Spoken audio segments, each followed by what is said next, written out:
அனைவருக்கும் வணக்கங்க. இன்று நாவலுடன் பயணத்தில் வேள்பாரி நம்ம கேட்க போகிறது முதல் பாகத்தில் 14வது அத்தியாயங்க.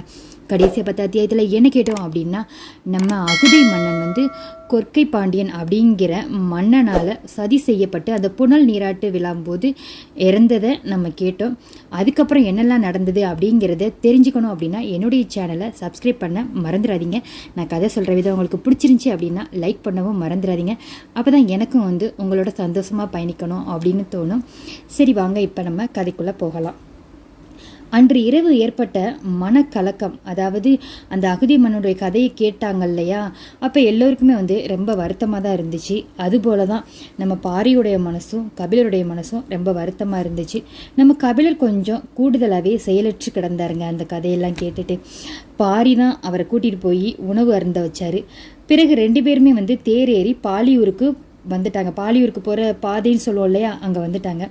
கபிலர் எப்போதும் தொடத்தணும்னு ஏதாவது கேள்வி மேலே கேள்வி கேட்டுகிட்டே இருப்பார் இல்லையா, இப்போ எதுவுமே கேட்காம அமைதியாக வந்துட்டுருக்காரு. புன்னை மர அடிவாரத்தில் தேரை நிறுத்த சொல்கிறாரு நம்ம பாரி. வளவன் குதிரைகளின் கடிவாளத்தை அப்படி இழுத்து நிறுத்தி தேரை நிப்பாட்டிடுறார். 2 பேருமே இறங்கிடுறாங்க. இறங்கி அந்த காட்டு வழியாக நடக்கிறாங்க. யார் யார் அப்படின்னா நம்ம பாரியும் கபிலரும். பரம்பில் காலடி எடுத்து வச்ச கணத்திலிருந்து நீலனோடு பயணிக்கிற தன்னை பற்றி ஒரு சொல் கூட அவன் சொல்லலையே அப்படிங்கிறதான் கபிலரோட வருத்தங்க. ஏன் அப்படின்னா முத நீலன் தானே நம்மளை அந்த மலைக்கு ஏற்றிட்டு வந்தார். அப்போ நான் தான் அகுதை மன்னனுடைய குழந்தை, அந்த வழியில் வந்த குழந்தை அப்படிங்கிறத ஏன் நமக்கு நீலன் சொல்லவே இல்லை அப்படிங்கிறது கொஞ்சம் வருத்தமாக இருக்குது நம்ம கபிலருக்கு. பாரி அவரும் வாய் விட்டு சொன்னதை பாரி அமைதியாக கேட்டுட்டு வர்றாரு. கொஞ்சம் நினைவுக்கு வந்தோடனே இல்லை அப்படின்னு தான் சொல்ல மறுத்துட்டு கபிலர், வேட்டுவம் பாறையில் வரும்போது அவனது குலப்பாடல் பற்றி அவன் சொல்ல வந்தான், அது இருக்கட்டும் அப்படின்னு நான் தான் அதை புறந்தள்ளிட்டேன். எனது அந்த கொடுஞ்செயலுக்கு எனக்கு என்ன தண்டனை வேணாலும் தரலாம் அப்படின்னு நினைவு வந்தது மாதிரி நம்ம கபிலர் சொல்கிறாரு. ஃபஸ்ட்டு எனக்கு நினைவுபடுத்தியிருக்கலாம்னு சொல்லிட்டு, ஆமாம் ஏதோ சொல்ல வந்தேன்ல அவன் குலத்தை பற்றி அப்படிங்கிற மாதிரி சொல்கிறாரு. உடனே நம்ம பாரி சொல்கிறாரு, அதெல்லாம் விடுங்க, பரம்பில் நாங்கள் தண்டனைலாம் கொடுக்கறது கிடையாது அப்படின்றாரு. பாரியின் சொல் கொஞ்சம் குற்ற உணவுலேருந்து வியப்பின் பரப்புக்கு தான் நம்ம கபிலரை தூக்கிட்டு வந்திருக்கு. வழக்கம் போல் சொல்லாமல் தாக்குண்ட புலவன் மறு சொல்லின்றி பாரியின் குரலுக்காக காத்துட்ருக்காரு. பாரி சொல்கிறாரு, ஒரு வகையில் அதுதான் கொடுந்தண்டனை அப்படின்றாரு. அதாவது தண்டனை வழங்காமல் இருக்கிறது தான் பெரிய தண்டனை அப்படிங்கிற மாதிரி சொன்னதும் நம்ம கபிலரும் கொஞ்சம் மெல்ல தலையசைச்சிடுறாரு. அதோட அவங்க கதையை அங்கே நிப்பாட்டிட்டு நம்ம மயிலா நம்ம நீலனை தேடி வந்தாங்க இல்லையா, அவங்க கதை ஓடிட்டுருக்கு. எவ்வியூரின் தென்புற காட்டில் அந்த ஒரு மருத மர அடிவாரத்தில் மயிலாவின் மடியில் தலை சாய்ந்து படுத்திருக்காரு நம்ம நீலன். இரவு என்ன நடந்துச்சு அப்படின்னா, அந்த கதை கேட்கும்போது பாணர்கள் பாடல் பாடும்போது அகுந்தை மன்னன் கதையை சொன்னது, அந்த குல வழி தோன்றலில் ஒருத்தன் வெளியாகுவான் அப்படிங்கும்போது நம்ம நீலன் வெளியாகினார். அதுக்கப்புறம் நீலன் என்ன பண்ணார் அப்படின்னா, அந்த எருமையின் தலையை வெட்டி அப்படியே ரத்தம் ஓடுதில் அந்த ரத்தத்தோடு சரியான ஆட்டம் ஆடுறாரு நம்ம நீலன். அந்த நடுக்கம் இன்னும் மீளாமல் தான் அவனுக்கே இருக்குன்னா பார்த்துக்கோங்களே. தான் பார்த்தறியாத நீலனை நேற்று மயிலாவும் அந்த கூட்டத்தில் நின்று பார்த்துட்டு இருந்திருக்கா. இப்போ நம்ம மடியில் படுத்து தலை சாஞ்சி கிடக்கும் அவனை கண்ணிமிக்காமல் பார்த்துட்டே இருக்கா. அவள் முதன்முறையாக கொற்றவை கூத்துக்கு இப்போதான் வந்திருக்கிறான். நீலனோடு 2 வாரக்குள்ள எவ்வியூரில் மகிழ்ந்திருந்தா. ஆனால் அவன் நைட்டு ஆடின ஆட்டத்தை பார்த்து இது நம்ம காதலன் தானா, நம்ம நீலன் தானா அப்படிங்கிற மாதிரி அவளுக்கு வியப்பும் ஆச்சரியமும் அதிகமாக இருந்துச்சு. இப்போ அதையே நினச்சி பார்த்துட்டே இருக்கா. தன் மடியில் அவர் படுத்திருக்காரு நீலன். வைகையில் ஓடிய குருதி எப்படி இருந்துச்சு அப்படின்னா, அது போல் இருந்துச்சா நேற்று அந்த எரும மாட்டு அந்த ரத்தத்தில் அவர் ஆடிட்டு இருந்தது. அப்படியே உடலெல்லாம் தேங்கி கிடந்திருக்கு. அவளுக்கே தெரியும், வாளோடு வலியோடும் ஒட்டி பிறந்த ஒருத்தன் அவன் மடி மீது தலை வைத்து இப்போ அமைதியாக தொயில்கிறான். அதை நினைக்கும் போது ரொம்ப சந்தோஷமாக இருக்குது நம்ம மயிலாக்கு. இரவில் நீலன் ஆடியது ஆட்டமே கிடையாதுங்க, ஒரு போர்க்களத்தின் இறுதி பாய்ச்சல்னு சொல்லலாம். வெட்டிய காட்டு எருமையின் குருதியை அப்படி உடல் முழுதும் பூசினபடி நிலம் மதுரை ஆடி இருக்கானே அப்படின்னு திரும்ப திரும்ப அதே தான் நினைவுக்கு வந்துட்டே இருக்கு நம்ம மயிலாக்கு. நிலத்தில் பட்டும் வானில் சுழன்றும் திரிந்த நீலனின் கால அசைவுகளுக்கு யாருமே ஈடு கொடுக்க முடியாதுங்க. அப்படியே திம் திம் திம்னு பல பறைய கொட்டிய பாணர்களின் கைகள் கூட நொந்து போச்சுன்னா வச்சுக்கோங்களே அவரோட ஆட்டத்துக்கு. அவனது காலடி அசைவுகளுக்கு பறையொலியால் இறுதி வரை ஈடே கொடுக்க முடியலையாம். அந்த அளவுக்கு அங்கே பறையும் கொட்டி ஆகணும் இல்லையா அவன் ஆடுற ஆட்டத்துக்கு. பறை அடிக்கும் கோள்கள் நார் பிஞ்சு போச்சுன்னா பார்த்துக்கோங்களே. கிணைப்பறையின் கண் கிழிந்த பிறகும் நீலனின் ஆட்டம் நிற்கலையாங்க. அந்தளவுக்கு வெறி கொண்டு ஆடி இருக்காரு நம்ம நீலன். கூட்டத்தின் குலவையொலி மலை எங்கும் எதிரொலிச்சிச்சு. ஒரு கணத்தில் உடலில் ஆவேசம் அப்படி உச்சமடைஞ்சு மயக்க நிலைக்கு வந்துட்டாரு நம்ம நீலன். அவன் சரிந்து விழப்போகிறான் அப்படின்னு உணர்ந்ததும் நம்ம பாரி தன்னுடைய இருக்கை விட்டு வேகமாக எழுந்து அவன் பக்கத்தில் ஓடுறாரு. ஆவேசத்தோடு நிலத்தை சுற்றிய வேகத்தில் ஒடிந்த கொம்பு போல கீழே டமார்னு விழுந்துட்டாரு நம்ம நீலனும். சரியும் அவனது உடல் மண்ணை தொடுறதுக்கு முன்னாடி தாங்கி பிடிச்சிருச்சு. யாரு? குலநாகினி அங்கே இருக்காங்க இல்லையா, அவங்களுடைய கரங்கள்லாம் வந்து தாங்கி பிடிச்சிருச்சு. உக்கிரம் ஏறிய அந்த குலநாகினியும் நீலனை அப்படி இரு கைகளில் ஏந்தி மறுபடியும் ஆட ஆரம்பிக்குதுங்க. போர்க்களத்தில் சினம் கொண்டு ஆடும் கொற்றவையின் ஆட்டம் அது.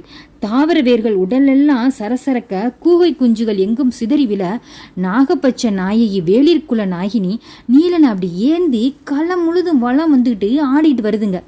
குலவையொலியும் பறையொலியும் அப்படி பின்ன முட்டி இருக்கு. ஆடுகளும் ஆவேசத்தால குலுங்கி இருக்குங்க. நாகினியின் முன்னாடி மண்டியிட்டு இரு கைகளை ஏந்தி நிற்கிறாரு பாரி. கண்கள்ல இருந்து நீர் சரிவதை போல அவளது கரங்கள்ல இருந்து சரிந்த நீலனை அப்படியே தாங்கி பிடிக்கிறாரு நம்மளுடைய பாரிங்க. அந்த உடல் தான் தளர்ந்து இப்போ எங்கே கிடக்கு? நம்ம மயிலாவின் மடியில் சாஞ்சு கிடக்கு. அவளால் அவனை தொடக்கூட முடியலை. காதல் கொண்டு நெருங்க முடியாத ஒரு மானுடனை என்ன செய்வது அப்படின்னு தெரியாமல் அவள் அப்படியே திகைச்சு போயிருக்கா. பெருங்காட்டை சிறு பூவொன்று காதல் கொள்வதை போல இப்போ அவளுக்கு தோணியிருக்குங்க. திகைப்பிலிருந்து அவளால் மீளவே முடியலை. ஆனால் அவனுக்கும் அப்படிதான். நைட்டெல்லாம் ஆடின ஆட்டத்தில் களைப்பில் அவள் படுத்திருக்காரு. ஆனால் எந்த ஒரு உரையாடலை நடத்தினாலும் அது மேலும் திகைப்பை கூட்டவே செய்யும் அப்படிங்கிறது ரெண்டு பேருக்குமே தெரியும். நம்ம எதில் போய் நேற்று நடந்ததை விட்டுட்டு பேச்சை எடுத்தோம் அப்படின்னாலும் கடைசியில் எதில் வந்து முடியும்? நேற்று நடந்த கொற்றவை கூத்தில் தான் முடியும். அப்படிங்கிறதுனால ரெண்டு பேருமே அமைதியாகவே இருக்காங்க. அகுதையின் குலக்கதை இந்த மண்ணில் எல்லோரும் அறிஞ்சதுதான். எல்லோரும் அறிந்த அந்த கதையை அறிஞர்கள் இன்னும் அடியாளத்திலிருந்து அள்ளி கொடுப்பாங்க. கபிலரின் சொற்கேட்க ஆவலோடு இருக்கிறாரு பாரி. அதாவது அங்கே மயிலா மடியில் நம்ம நீலனை படுக்க வச்சுட்டு திருப்பி நம்ம கபிலரும் பாரியும் அங்கே காட்டில் நடந்து வந்துட்டு இருக்காங்க இல்லையா. அப்போ நேற்று நடந்ததை பற்றி கபிலர்கிட்ட கேட்க ஆரம்பிக்கிறாரு பாரி. கபிலர் என்ன சொல்கிறாரு அப்படின்னா, மருத நிலத்தில் ஒரு பறவை இருந்துச்சையா. அவர் ஒரு கதையை சொல்ல ஆரம்பிக்கிறார். அதோடைய பேர் அசுனமா. இசைக்கு மயங்கும் பறவை அது. கூடல்வாசிகள் வைகை கரையில் அமர்ந்து மாலை பொழுதுல அப்படி சின்ன யாழ் மீட்டி அப்படி மகிழ்வாக இருப்பாங்க. அசுனமா சிற்றொலி எழுப்பியபடி நாணல்களுக்குள்ளேருந்து அப்படி ஒவ்வொன்றா பறந்து வந்துட்டே இருக்கும். யாழ் இசைக்கப்பட்டு கொண்டே இருக்க இசைப்பவனை சுற்றி அசுனமா வந்து இறங்கிடும். கொன்றை மர கிளையால் செய்யப்பட்ட யாழையே அந்த கூடல்வாசிகள் இருக்காங்கள்ல அவங்க மீட்டுவாங்க. அசுனமா கொன்றை மரத்தில் மட்டும் அடையக்கூடிய பறவை. யாழின் இசை செவியிலும் கொன்றையின் வாசனை நாசியிலும் ஏற அசுனமா அப்படி கிறங்கி அந்த இடத்திலேயே அடைய தவிக்குங்க. நேரம் ஆக ஆக அது இசைப்பவனை நெருங்கும். பின்னர் அவன் மேலேயே ஏறத் தொடங்கிடும்.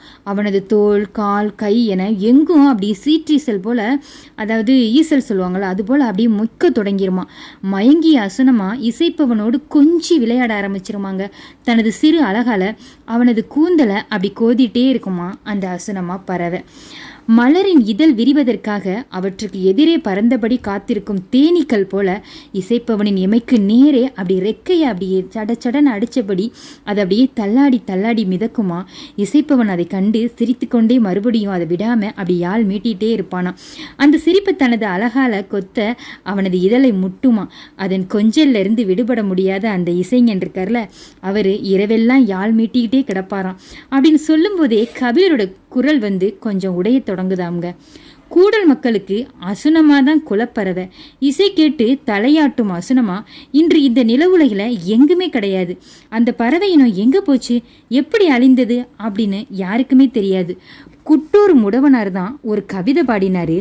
அகுதையின் குலம் அழிந்த மறுநாளே யாழ் நரம்பில் வந்து மோதி மோதி தங்களின் கழுத்தை அறுத்து கொண்டு எல்லா அசுனமாக்களும் அழிந்துச்சு அப்படின்னு சொல்லி அவரது பாடல்கள் மூலமா நம்ம கேட்கலாம்னு பாரி. நம்ம கபிலர் வந்து பாரிக்கிட்ட அந்த அசுனமா பத்தி கதையை சொல்லிட்டு இருக்கும் போதே இங்க வந்துடுறாங்க. அதாவது அங்க நீலனும் மயிலாவும் என்ன பண்றாங்கன்னு தெரியணும் இல்லையா.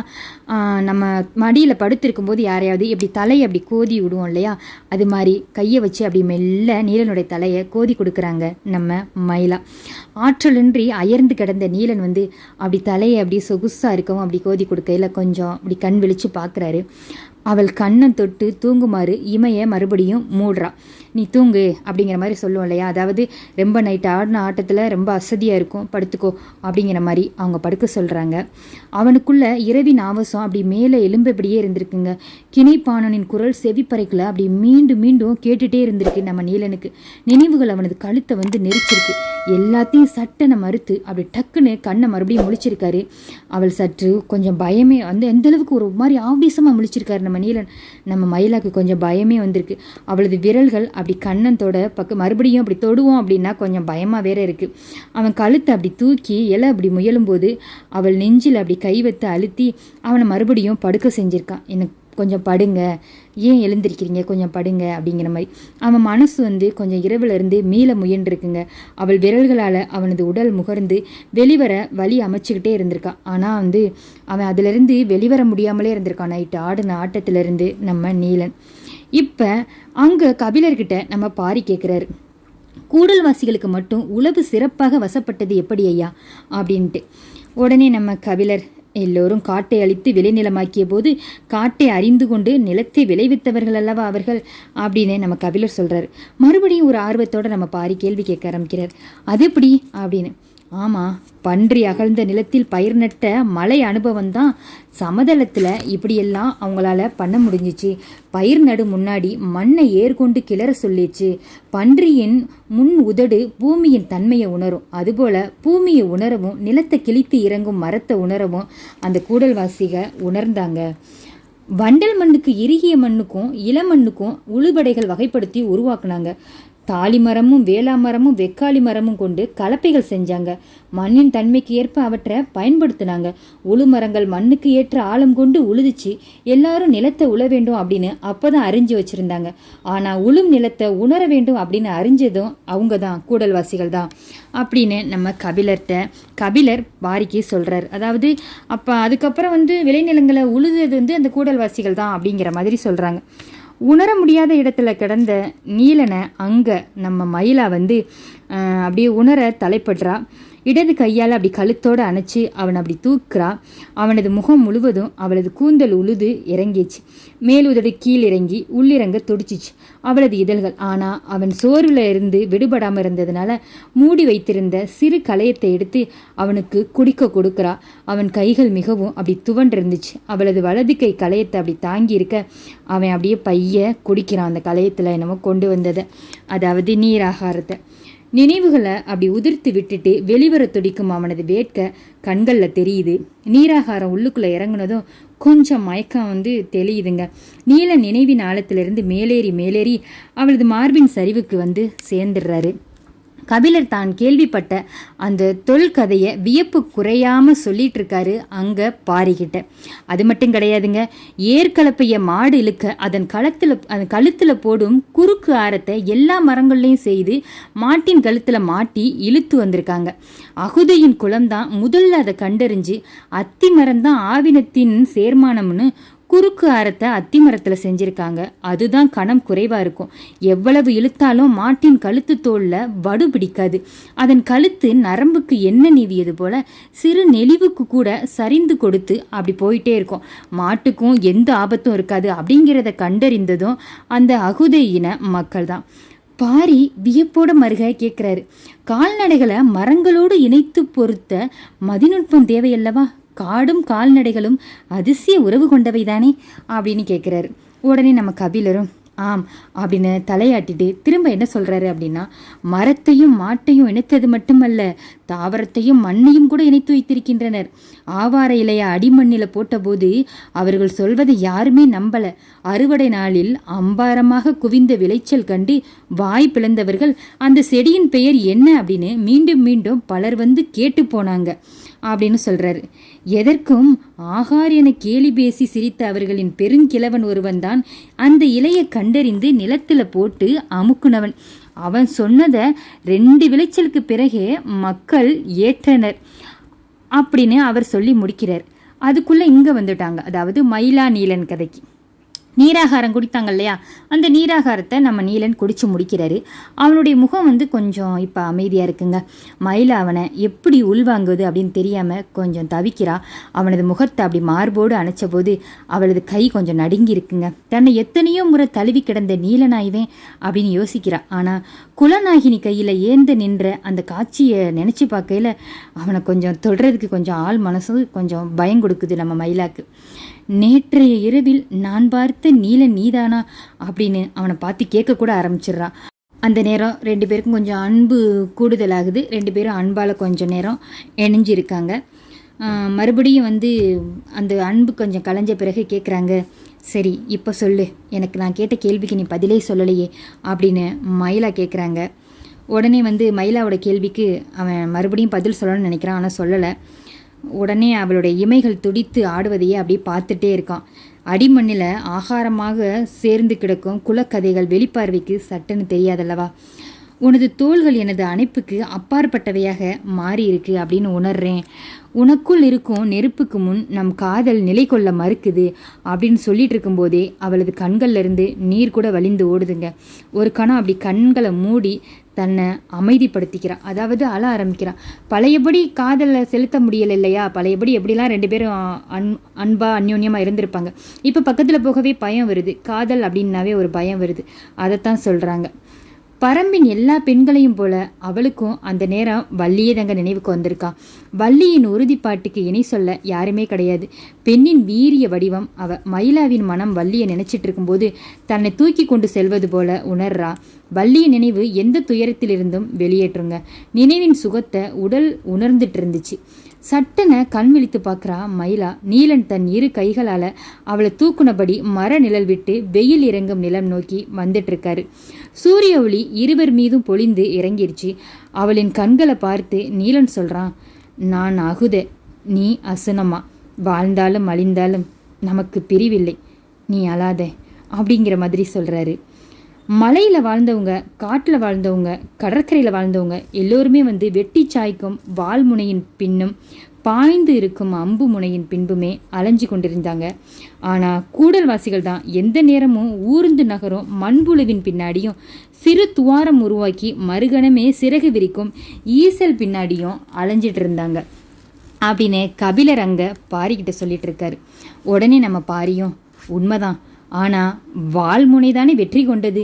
எந்த மண்ணிலும் விளைய வைக்க தெரிந்தவர்களை விதை நெல்லே அறியாதவர்கள் வீழ்த்தி விட்டனரே.